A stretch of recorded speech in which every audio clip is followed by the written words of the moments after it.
In order to remove the entire dashboard, there are quite a few steps to take. So to keep it quick and easy to follow, we divided this DIY up into 5 main subjects. On the first 4 subjects we also made separate quick DIYs, so if you have already followed those, the timestamps for each subject are listed in the description below.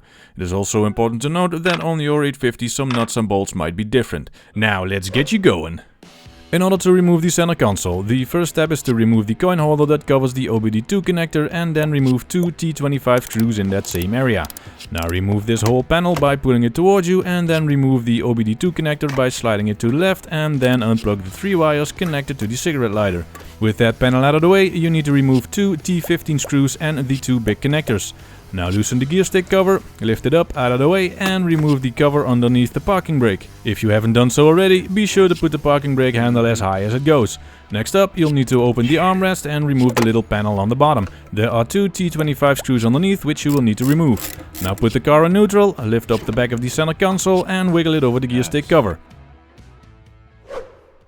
In order to remove the steering wheel, you will first need to remove the driver's side airbag, so make sure to disconnect the battery beforehand. Then remove 2 screws behind the steering wheel holding the airbag in place. Now take the airbag out and remove the connector. Next up, you need to remove a T25 on the yellow piece of plastic and screw that into the back of the steering wheel to hold the clock spring in place. Now remove the bolt securing the steering wheel to the column.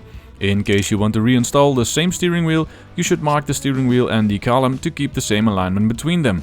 Now simply pull back the steering wheel and there you go. In order to remove the dashpad, the first thing you will need to do is to remove the glove box. Open it and remove the 6 T25 screws on the front. Then remove the hinges on the glove box door by putting a small screwdriver in the little holes on the side. Next you need to remove the actual box by sliding it towards you. To make things a little easier later on, you can take out the glove box door by removing the 4 T25 screws holding it in place. Now if you have an airbag on the passenger side, be sure to disconnect the battery and then remove the connector on the airbag itself. Then you need to remove 3 or in some cases 4 10mm bolts that hold the dashpad in place along the airbag. If you do not have a passenger side airbag, you only need to remove 3 T25 screws along the top of the glove box. Next you need to remove the speaker grills by gently prying them upward. Now that you have access to the speakers, you need to remove the push tabs. Take the speakers out and disconnect the speaker cables. Now remove the T25 screw on the top. On either end of the dash you need to remove a T25 screw holding a plastic cover in place and then remove another T25 screw behind it. Now remove the left and center air vents by gently prying them out and then remove the T25 screws behind them. The last 2 screws are located above the cluster, so you need to remove those as well. And then simply lift the dashpad up and there you go. Once the dashpad is out, you'll have to remove the instrument cluster by removing the 2 clips on the top of the cluster and then remove the 2 electrical connectors. If you drive a turbo model, be sure to also unplug the vacuum line at the back. Now it's time to get to the dashboard itself, and in order to remove it, you will first have to undo 4 bolts underneath the cowl grill. The first thing to do here is to remove the window wiper arms. They are held in by one 13mm nut at the base of the arm, so remove those and then wiggle the arms upward to remove them. Next up, you'll need to remove 5 T25 screws which hold the cowl grill in place and then remove the 2 drainage hoses on the bottom. Now lift up the front of the cowl grill, pull it towards you and it should slide right out. You now have access to 4 10mm bolts holding the dashboard in place. So, you guessed it, you need to remove those as well. Alright, now you need to turn your attention back to the steering wheel again. You'll have to remove the plastic covers around the steering column and the wiper and signal stalks.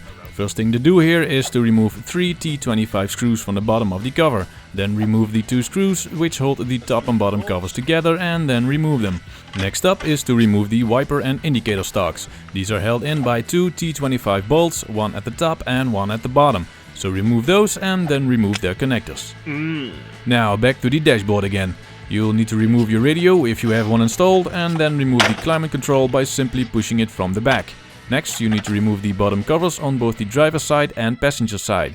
They are both held in by 3 T25 screws, so remove those and then pull out the covers itself. Underneath the cover you will also find a few connectors, so remove those as well.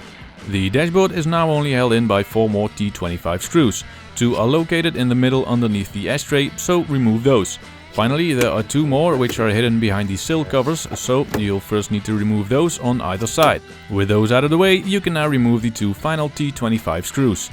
And now, after all that, it is finally time for the big moment. Lift up the dash and put it towards you.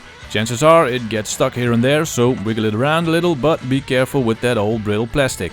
Once it's out of the car, get yourself a cold one and there you go, done.